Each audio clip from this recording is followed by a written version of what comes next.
Donna Edwards of Maryland in her Baltimore campaign office. You're a successful and well-loved Congresswoman. Why are you running for Senate?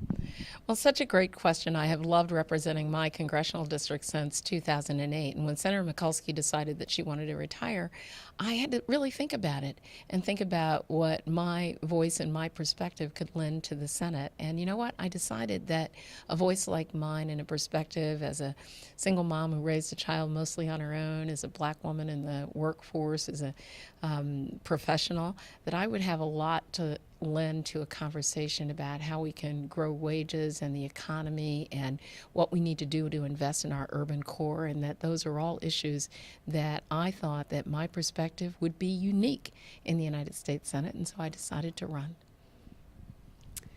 You've been asked by Democratic leader Nancy Pelosi to chair the Democracy for All Task Force to lead your congressional colleagues in the fight to reform our elections and campaign finance system. Why do you think campaign finance is such a hot button issue this election cycle? Well, I think people are tired of politicians who seem more beholden to those who contribute to their campaigns, especially the big donors and the special interests, than they are to people at home.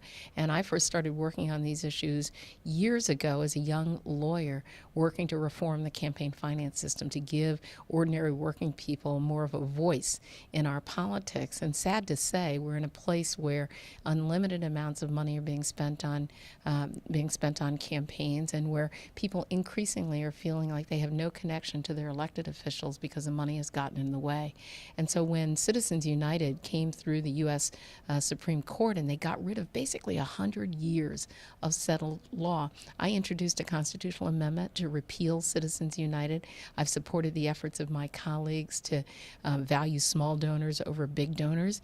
And so Leader Pelosi saw my leadership before I came into Congress, my leadership in Congress, and she appointed me the chair of our Democracy for All Task Force. Now, in the wake of Michelle Alexander's best-selling book, The New Jim Crow, Americans are waking up to the idea that the war on drugs and other criminal justice reforms of the 1980s and the 1990s may have been a strategy born of opportunism, which often resulted in generous profits for-profit prisons and bragging rights for politicians. What solutions will you propose as senator to ensure fairness in all aspects of the criminal justice process? Well, I've been supportive of the idea of getting rid of all of these mandatory minimums. I really do think that judges need the discretion to be able to look at a person's life and figure out, whether or how they're going to be able to rebuild it in terms of considering a sentence for a crime. And also, we need to invest in people having a second chance, giving them the opportunity for education. I've introduced legislation to restore Pell Grant eligibility, which was one of those provisions, one of those things that was taken out as, sort of a tough on crime measure. It turned out that when you're not educating people and they get released, they come back into our communities, the same communities that they left, they recommit a crime because they don't have an opportunity, and we start all over again. It's the reason that across the country we have, 1.4 million people who are incarcerated.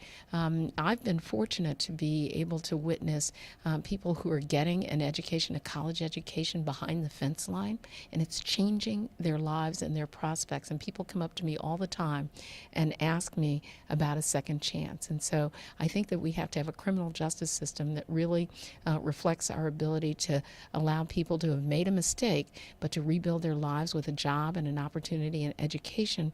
And then we have to have a criminal justice system that doesn't criminalize addiction, doesn't criminalize substance abuse, and realizes that some people get into the criminal justice system because the structures at home, their neighborhoods and communities have really fallen apart. And if we change those things, we can actually change the prospects for a lot of people and not land them in jail in the first place.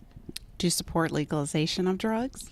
I have supported the in the Congress the legalization of marijuana, and in fact here in Maryland we do have the legalization of medical marijuana, and also what I really support is also decriminalizing these, because I think that when people have a problem with substance abuse, with drug addiction, we need to be treating those in robust treatment centers that allow people to grow from their addiction and to rebuild their lives. Excellent. Let's discuss the Trans-Pacific Partnership. Last year, you were one of only 37 signatories of a bipartisan letter to President Obama calling for the immediate release of the full text of the TPP. In your opinion, what's so bad about the TPP for America, and why are Americans being denied access to this trade deal that's often paraded as the best trade deal ever? Well, we've been able to see it finally now, but the fact is that when people are negotiating a deal behind closed doors, it's going to have a tremendous impact on their jobs and on our economy. Policymakers and the American people deserve to see it, and that's why I authored that letter. And indeed, I've had a chance to read some of those provisions, and frankly, in my view, it's as bad as I thought it would be. And I think that were we to go down the route of approving the Trans-Pacific Partnership, that it actually would be a disaster for our economy. You know, we've had 25 plus years now of NAFTA and various other trade deals that have done nothing but trade away jobs and prospects for American workers. I mean, when there's an unlevel playing field, then American workers and American business can't possibly compete in a global economy. And so I'm for fair trade, deals that recognize that we are engaged with each other in the global economy, but there's a fair set of rules, whether it's in the United States or Vietnam or Malaysia or any place else in the world. And that's why I voted against most of these trade deals. Colombia, you know, Colombia right now is engaged in assassinating people who are trying to organize a union, people who are human rights defenders and Afro-Colombians who are trying to organize. In Panama, we've just seen the release of those Panama Papers. We knew that Panama was a tax dodge haven all along. It's the reason I opposed the Panama trade deal. And so, you know, this is where I have a disagreement with my opponent who's running for the United States Senate, who has supported 9 of the last 11 trade deals that have been a bad deal for Maryland and a bad deal for the United States and bad deal for workers. Well, speaking of your opponent, Marcos Molitsas, founder and publisher of the Daily Cause, said about you, "Unlike Van Hollen, Edwards has never wavered in her convictions, and as such has rallied activist liberals from Maryland and across the country behind her. She's another Elizabeth Warren in the making." How does it feel to be compared to the populist senator from Massachusetts, who, like you, is not a political insider? How do you get anything done in Washington when you have an unwavering moral compass and steadfast commitment to progressive issues? Well, I think, one, you hold to those commitments. And, you know, what commitments are we talking about? We're talking about the commitments to the American worker. We're talking about commitments to rebuild the middle class and people who are clawing their way into the middle class. We're talking about the commitment to preserve and protect Social Security and Medicare from harmful cuts. And so, you know, I say I'm going to stand on the side of the American worker every single day, on people who are, you know, just trying to get their way, you know, to a place where they can get a good job, get paid a decent wage, take care of themselves and their children, and for their children to have a better life than they did. I think that that's kind of the quintessential American dream. It's certainly a dream here in our great state of Maryland. And so I'll be proud to raise my right hand and be sworn into the United States Senate and stand alongside Senator Warren so that we really will have a wing of our party that's proposing ideas that are going to make a difference in people's lives. Now, one last question. Your campaign seems to mirror the campaign of another progressive candidate running for national office this year. At one point, you were trailing your closest opponent, Congressman Chris Van Hollen, 14 points in the polls. He has outraised you by margins of approximately 10 to 1, and yet you continue to rise in the polls, up anywhere from 4 to 10 points right now. You have strong support amongst women and minorities and other progressive voters throughout the state. What is it about your campaign that is making voters take notice? Well, I think people realize about me that I've walked in their shoes, that I've lived from their perspective, and that I'll have their back and their voice when I get into the United States Senate. You know, I don't deal with policy on a 30,000-foot level.